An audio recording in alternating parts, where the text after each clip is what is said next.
그때의 주님께서 이 제목으로 말씀을 나누고자 합니다. 이 요엘서는 굉장히 짧은 성경입니다. 3장으로 되어 있고요. 그럼에도 여기에 예언이 하나님의 그 예언서라고 성경은 말하고 있습니다. 그런데 이 짧은 예언서에요, 그리스도인들, 믿음의 성도들에게 주는 메시지가 굉장히 강하다는 것입니다. 우리가 많은 내용을 들어서도 어떤 마음에 와닿는 것이 없을 수도 있고요. 비록 짧은 것을 들어도 마음의 가슴에 탁 와닿는 것이 있습니다. 물론 성경은 창세기서부터 요한계시록까지 다 우리들의 마음에 와닿는 하나님의 말씀입니다. 또한 오늘 특별히 요엘서의 말씀을 보면 우리가 어떻게 살아야 되고 하나님의 은혜가 어떻게 임했는지를 우리가 잘 알 수 있습니다.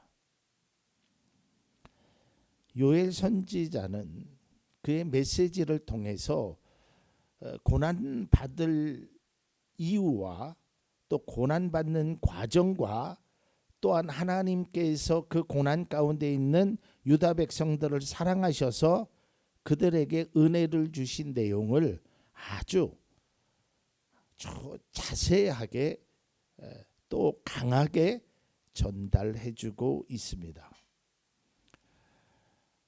물론 하나님께서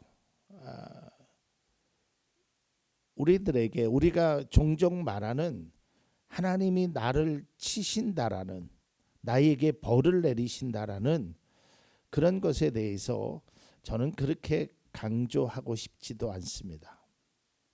별로 그런 이야기를 하지도 않습니다. 그러나 제 개인적으로 확신을 갖는 게 하나님이 하시면 못하실 일이 없다.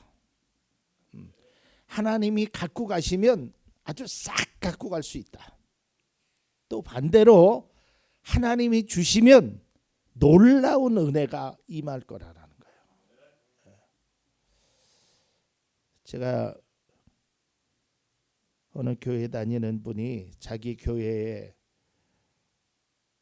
어떤 분에 대해서 말씀하는 걸 들었는데요. 정말 어쩌면 그렇게 손 대는 곳마다 다 망하는지, 심지어는요, 밭에다 농사를 지었잖아요. 그럼 뭐 이웃에도 밭이 있잖아요. 근데 그 밭만 안 되는 거야. 또 뭐 사업을 하면 다른 집은 잘 되면 뭐 식당을 차리면 또 그 집만 안 되는 거야. 그러니까 손 대는 것마다 아주 안 된다는. 또 반대로 어떤 믿음의 가정은 손 대는 것마다 잘 되는 거예요. 이걸 하면 저걸 하면 그걸 하면 그 비결이 어디 있을까? 오늘 요엘서는 그것을 우리에게 말해주고 있습니다. 저는 오늘 이 요엘서의 과정을 통해서 우리가 하나님 앞에 어떠한 모습으로 살아야 되고, 특별히 이 요엘서를 통해서 교만의 결과가 무엇인지를 우리는 반드시 깨달아야 합니다. 제가 누누이 말씀드리지만 교만은 목이 곧고 목에 힘이 들어간 그것이 교만이 아닙니다. 교만은 하나님 없이 살 수 있다는 것이 최고의 교만입니다. 그걸 버릴 줄 알아야 돼. 그러나 안타깝게도 요엘서의 당시의 유다 백성들은 하나님 없이 살 수도 있다라고 그들은 하나님을 떠난 삶을 추구하며 살았다는 거예요. 하나님이 원하시는 길과는 정반대되는 길을 그들은 택해서 살아가고 있었다는 거예요. 마치 우리가 어렸을 때 읽은 청개구리처럼 엄마 개구리가 이렇게 하라면 저렇게 하고 저렇게 하라면 이렇게 하는 거예요. 동쪽으로 가라면 서쪽으로 가고, 앉으라 그러면 일어서고, 하라 그러면 하지 않고, 하지 말라 그러면 행했던, 그것이 유다 백성들의 모습이에요. 당시의 유다 백성들의 모습을 성경은 이렇게 기록하고 있습니다. 요엘서 1장 5절입니다. 술을 즐기는 자들아 깨어나서 울어라. 포도주를 좋아하는 자들아 모두 다 통곡하여라. 포도 농사가 망하였으니 새 술을 만들 포도가 없다라. 그들은 하나님을 의지하기보다는 세상에 취해 있었습니다. 믿음의 길을 걷기보다는 세상의 길로만 달려가는 유다 백성들의 모습이었습니다. 흥청망청, 마치 탕자가 아버지의 돈을 가지고 타국에 가서 마음껏 쓰듯이. 그런데요, 여러분, 하나님 앞에 교만은 오래가지 않습니다. 하나님 없이 살 수 있다라는 것, 하나님은 반드시 그 사람에게 하나님 없이 살아가면 안 된다는 걸 보여주신단 말이죠. 왜냐하면요, 미워서 그러는 것이 아니에요. 이따가 결론적으로 말씀드리지만 하나님은 사랑하시기 때문에 말씀한다는 거예요. 유다 백성들은 흥청망청 하나님을 떠나서 살았지요. 그러다가 그들에게는 메뚜기 떼라는 난생 처음 겪는 환난을 만나게 됩니다. 그것이 1장 6절입니다. 셀 수 없이 많고 강한 메뚜기 군대가 우리의 땅을 공격하였다. 그들의 이빨은 사자의 이빨과 같고 날카롭기가 암사자의 송곳니와 같다 그래요. 여러분, 동물의 왕국을 가끔 제가 보거든요. 그러면 여러분, 사자가 그 짐승 있지 않아요? 말이 됐던 뭘 짐승을 할 때 어디를 무냐면 여기를 묻니다. 숨통을 끊어 놓는 거거든요. 근데 그 사자의 어금니를 보면요, 날카롭기가 이를 데가 없어요. 그걸 갖고 확 무는 겁니다. 그러니까 강하다는 표시죠. 결국은 강하고 셀 수 없는 메뚜기에 의해서 유다 백성들은 속수무책으로 당합니다. 뭘 어떻게 할 방법이 없어요. 결국 어떻게 됐습니까? 1장 7절에 보면 그들이 우리의 포도나무를 망쳐놓았고 우리의 무화과 나무도 구루터기만 남겨놓았다. 나무 껍질을 다 벗겨서 그 줄기가 모두 하얗게 말랐다. 이제 다 망해버렸다는 거예요. 그 결과 유다 백성들은 극심한 재난에 시달리게 됩니다. 먹을 것을 찾아도 먹을 것이 없어요. 당시의 상황을 요엘서는 이렇게 기록합니다. 1장 12절입니다. 포도나무가 마르고 무화과 나무도 시들었다. 석류나무, 종려나무, 사과나무 할 것 없이 밭에 있는 나무는 모두 말라 죽었다. 백성의 기쁨이 모두 사라졌다라는 거예요. 이들은요, 망연자실하고 있었어요. 왜요? 하나님 앞에 교만의 결과입니다. 여러분, 절대적으로 다시금, 아니 계속해서 여러분 강조합니다. 하나님 앞에서 교만한 모습을 버려야 됩니다. 하나님 없이 살 수 있다라는 생각은 요만큼도 해서는 안 됩니다. 찬송가 292장에도 그런 찬송의 가사가 있거든요. 주 없이 살 수 없네. 하나님 없이 살 수 없다. 근데 우리는 돈 없이 살 수 없다라고만 이야기하잖아요. 물론 돈 없으면 살 수 없죠. 그런데 하나님이 돈을 주신다니까요. 그것을 믿는 것이 믿음이에요. 왜? 성경은 분명히 기록되어 있잖아요. 너희 천부께서, 너희 아버지께서 네가 뭐가 필요한 줄을 안다라는 거예요. 다 다 해준다는 거예요. 여러분 어린아이 보세요. 어린아이가 돈이 있어야 살아요? 돈을 벌어요? 어린아이는요 딱 한 가지만 하면 돼. 뭐만 하면 돼? 울기만 하면 돼.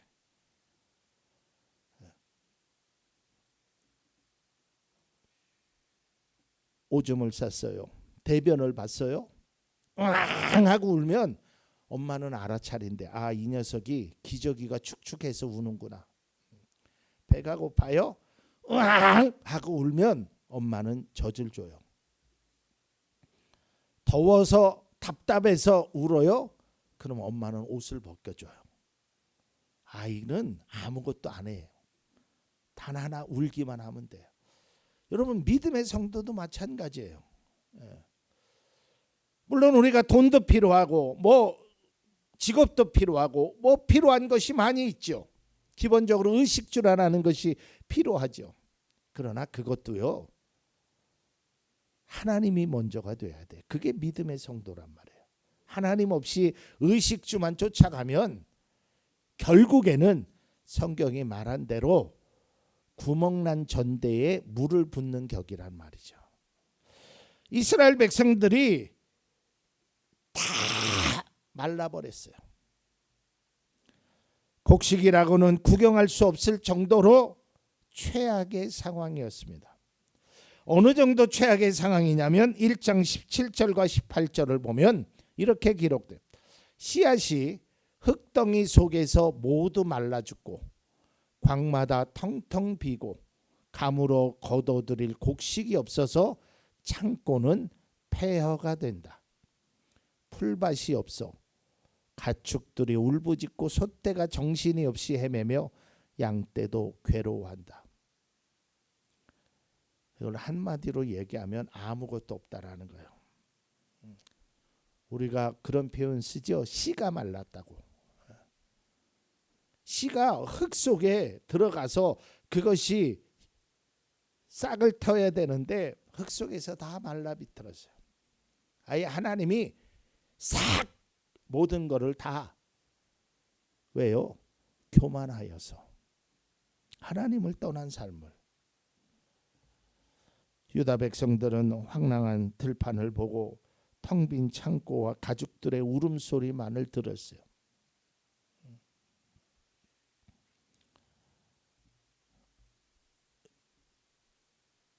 어떤 분이 그런 간증을 하는 걸 들었어요.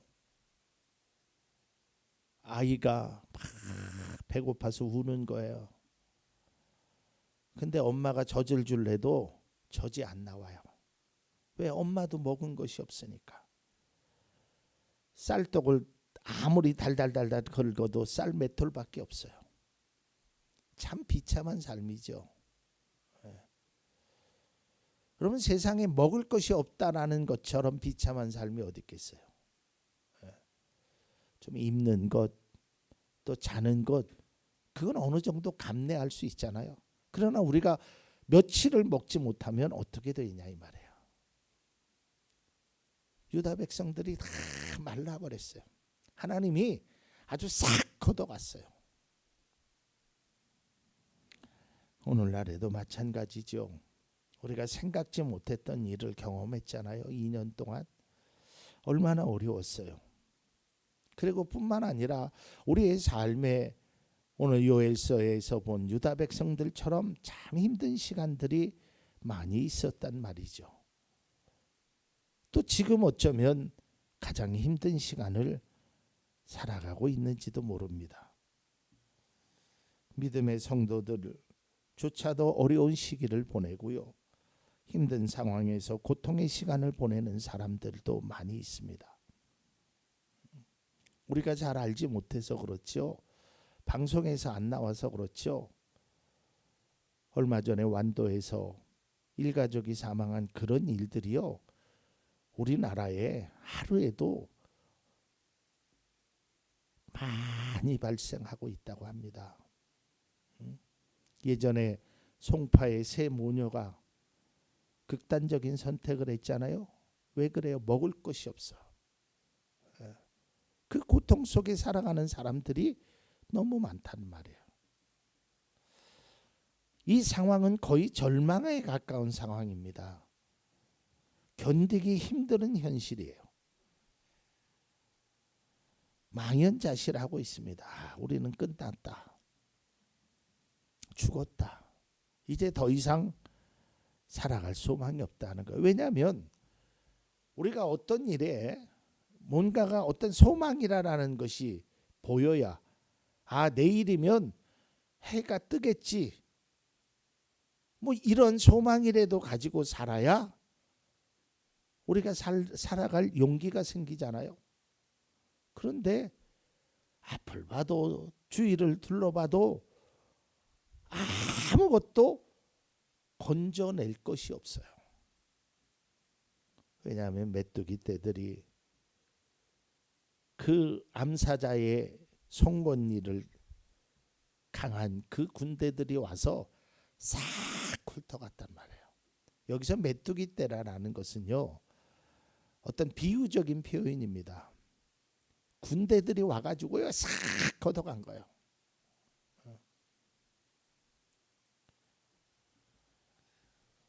어떻게 됐을까요?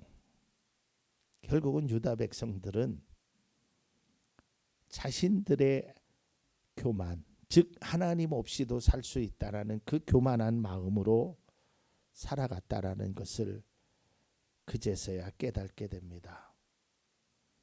그리고 중간 과정 속에서 이제 그들이 하나님 앞에 돌아오기 시작합니다. 그 시각 놀라운 반전이 일어납니다. 바로 그때에 유다 백성들에게 하나님께서 믿음의 단비를 주십니다. 이것이 믿음의 사람의 소망이 되어야 합니다. 요엘서 2장 18절을 보겠습니다. 그때에, 언제?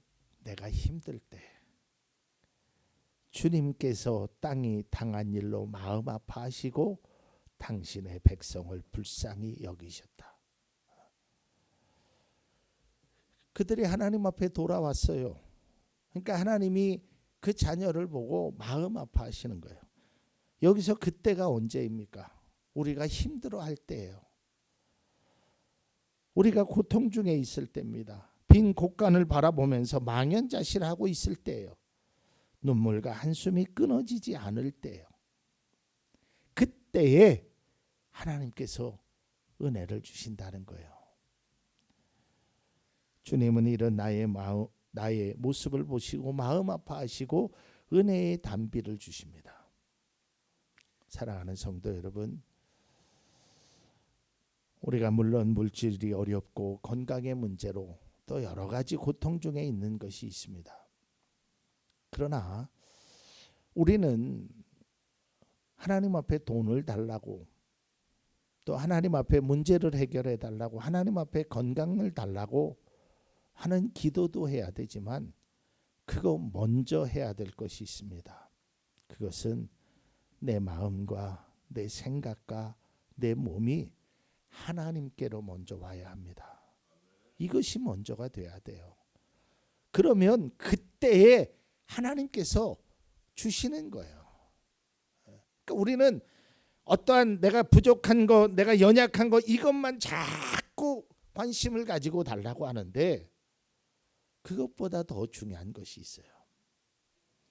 내가 하나님 앞에 돌아오는 것입니다. 하나님, 제가 잘못 생각했습니다. 하나님 없이 살 수 있다라는 교만한 마음을 가졌습니다. 하나님, 내 죄를 용서해 주옵소서. 그리고 주님 앞에 가는 것입니다. 이게 먼저예요. 제가 누누이 얘기했지만 우리는 탕자의 비유를 통해서 분명히 알아야 됩니다. 여러분, 탕자가 외국에서 아버지 나 좀 먹을 것 좀 주세요. 나 배고파요. 나 옷 좀 주세요. 나 목욕 좀 시켜주세요. 아무리 외쳐도 그것이 해결되지 않아요. 어떻게 하면 돼요? 아버지 곁으로 오면 옷도 주시고요. 목욕도 시켜주시고요. 먹을 것도 주시고요. 생각지도 않았던 금가락지도 껴주시고요. 잔치를 베푸신다니까. 이 신앙의 원리를 우리는 알아야 돼요. 먼저 하나님 앞에 나의 몸과 마음과 생각이 그분에게 향해야 돼요. 몸은 가지 않고 마음은 떠나 있으면서도 하나님이 뭘 주실 거지, 이런 생각을 가진 것은 신앙인으로 바른 모습이 아니라는 거예요. 바로 그때에 네가 하나님 앞에 돌아올 때, 유다 백성들이 죄를 고백하고 하나님 앞에 회개하면서 눈물로 돌아올 때에, 그때에 하나님께서 은혜를 주셨다는 거예요. 어떤 은혜를 주셨을까? 오늘 두 가지만 말씀드리고자 합니다. 그 첫 번째는 흡족해 하는 은혜를 주셨다는 거예요. 여기서 흡족이라는 것은 만족해하는, 차고 넘치는 은혜를 주셨다는 겁니다. 모든 곡식과 열매가 없어서 기쁨이 메말라 있고 너무 힘들고 어려워서 눈물도 이제 마를 상황 속에서 하나님의 은혜를 주셨는데요, 곡식과 포도주를 주셨는데 흡족하게 주신 거예요. 얼마나 놀라운 은혜입니까? 저는 이 말씀을 묵상하면서 우리 사랑하는 성도님 믿음의 가정에 하나님의 흡족한 은혜가 넘쳐나기를 간절히 소망합니다. 며칠 전만 해도 비가 많이 안 왔잖아요. 근데 비가 하늘에서 그 내리지 않던 그 메마른 땅에 흡족히 대지를 적셔주시는 그 비처럼 하나님께서 무에서 유를 창조하신 하나님이 우리에게 그런 흡족한 은혜를 주신다는 거예요. 모든 것을 회복시켜 주신다는 거예요. 그래서 다윗은 이렇게 고백하잖아요. 여호와는 나의 목자시니 내가 부족함이 없으리로다. 하나님은 부족함 없이 채워주신다는 거예요. 넘치는 은혜를 주셨어요. 흡족한 은혜를 주셨어요. 요엘서 2장 24절을 보겠습니다. 이제 타작마당에는 곡식이 가득 쌓이고 포도주와 올리브 기름을 짜는 틀마다 포도주와 기름이 넘칠 것이다. 우리가 18절부터 읽어봤지만 어땠어요? 모든 것들이 18절 전에는 없었어요. 메말랐어요. 그런데 넘치게 해주신다라는 거예요. 누가요? 하나님이요. 왜요? 우리를 사랑하시니까. 그러니까 우리는 다른 거 하려고 하지 마세요. 그저 하나님 앞에 돌아오기만 하면 돼요. 하나님만 의지하기만 하면 돼요. 이것이 신앙인의 모습이에요. 예수님이 아주 친절하게 말씀하셨잖아요. 아주 자세하게 말씀하셨잖아요. 악한 부모라 할지라도 자식에게 좋은 것을 준다. 이게 부모의 마음 아니냐. 여러분 다 부모잖아요. 부모의 마음이 어떤가를 알잖아요.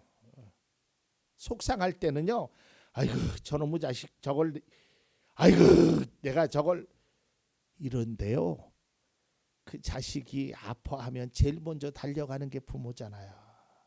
에? 막 화가 나가지고 야 너 내 호적에서 빼, 막 이러다가도 그 자녀가 힘들면 가서 도와주는 것이 부모의 마음 아니냐 이 말이에요. 에? 없어서 못 주지. 우리는 능력이 없어서 조금밖에 못 주잖아요. 그렇잖아요. 진짜 마음 같으면 대골이라도 하나 줘주고 싶지. 자식들한테. 에? 다 주고 싶잖아요. 근데 우리는 능력의 한계가 있단 말이죠. 그런데 하나님은 능력의 한계가 없어요. 그래서 우리에게 흡족하게 주시겠다는 거예요. 두 번째 은혜는 큰 일을 행하신다라는 거예요. 오늘 성경 속에서는 계속적으로 말하는데 2장 21절에 보면 땅아 두려워하지 말아라. 기뻐하고 즐거워하여라. 주님께서 큰 일을 하셨다. 놀라운 일을 행하신다라는 거예요. 하나님께서 유다 백성들이 상상할 수 없는 큰 일을 행하신다는 거예요. 이제 하나님은 이스라엘을 괴롭혔던 바벨론의 그 강국들을 다 물리쳐 주신다는 거예요. 하나님은 믿음의 자녀들에게 큰 일을 행하십니다. 흡족한 은혜를 주신다는 거예요. 메마른 땅에 단비를 주시고 빈 곳간에 양식을 채워주시고 열매 없는 나무에 풍성한 열매를 주신다는 거예요. 2장 24절을 보겠습니다. 이제 타작마당에는 곡식이 가득 쌓이고 포도주와 올리브 기름 짜는 틀마다 포도주와 기름이 넘칠 것이다. 여러분 가정에 곡식이 가득 쌓이고 여러분의 삶에 사업에 포도주가 풍성하게 맺혀지는 그 은혜를 주실 것이란 말이에요. 이걸 요엘이 말하는 거예요. 요엘서를 통해서 말하는 겁니다. 진리는 간단해요. 이 말씀을 아주 쉽게 요약하면 하나님을 떠나니까 모든 것을 잃었고 다시 하나님 앞에 돌아오니까 하나님이 채워주셨다. 이걸로 끝이에요.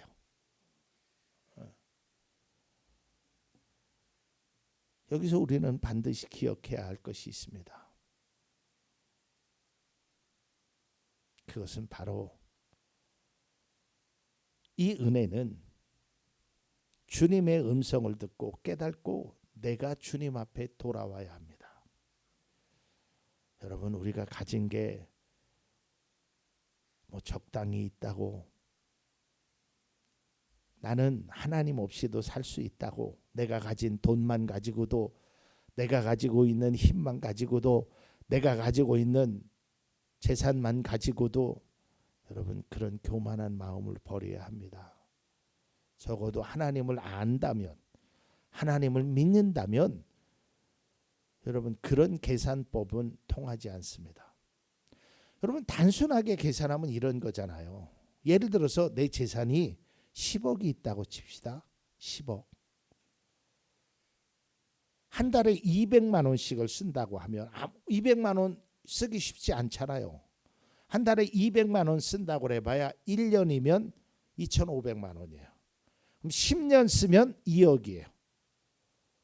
그러면 10억 갖고 있으면 40년을 쓰는 거예요. 그러면 안전하다라고 사람은 생각하는 순간 어리석은 거예요. 여러분 그거 한순간이에요. 하나님이 가져가셔서 그런 거를 말씀드리는 것이 아닙니다. 우리는 내가 가진 것, 그 소중한 것이죠. 내가 지켜야 합니다. 그리고 지혜롭게 잘 써야 합니다. 그런데 가장 근본적인 하나님 없이 살 수 있다라는 생각을 버려야 돼요. 그게 믿음의 사람이 가장 먼저 해야 돼요.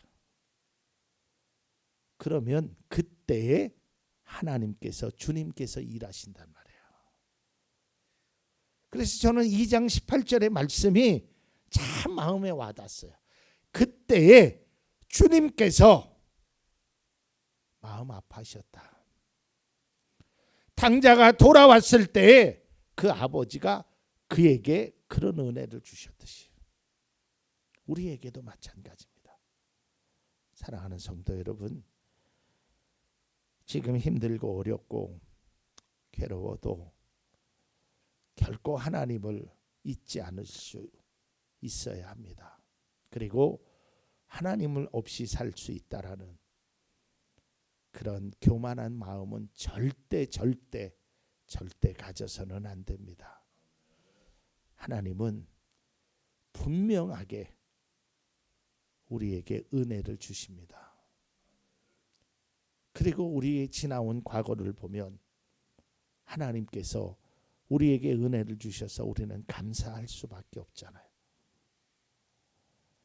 이제 2022년도 하반기의 삶을 삽니다. 벌써 7월 첫째 주죠. 어찌 보면 6개월 동안 살았던 게 기적이 아니겠습니까? 저도 뒤돌아보면 내가 6개월 동안 어떻게 살았지? 힘들고 어려웠었던 일들 속에서 하나님께서 은혜의 단비를 주셨어요. 또 앞으로도 확실하게 믿음의 확신은 2022년도 하반기 12월까지도 하나님이 지켜주실 것입니다. 어려움이 있어도 힘든 일이 있어도 고통이 있어도 결코 하나님을 떠나지 말아야 합니다. 그리고 우리가 요만큼이라도 하나님 앞에 교만한 마음을 가져서는 안 됩니다. 우리가 살다 보면 죄를 질 수 있습니다. 뭐 나쁜 짓을 할 수도 있어요. 어떻게 우리가 사람인지라 그럴 수 있잖아요. 그러나 정말 해서는 안 될 그 교만의 죄만큼은 우리가 범하지 않길 바랍니다. 그것은 결코 나의 삶을 황폐한 삶으로 내모는 결과를 만들어내게 될 것입니다. 설령 그 교만의 결과가 잘 먹고 잘 사는 일이라 할지라도 나는 그것을 택하지 않겠습니다라고 고백하는 것이 믿음의 사람의 모습입니다. 왜냐고요? 우리는 하나님의 자녀이기 때문입니다. 그것을 잊어서는 안 되는 것입니다.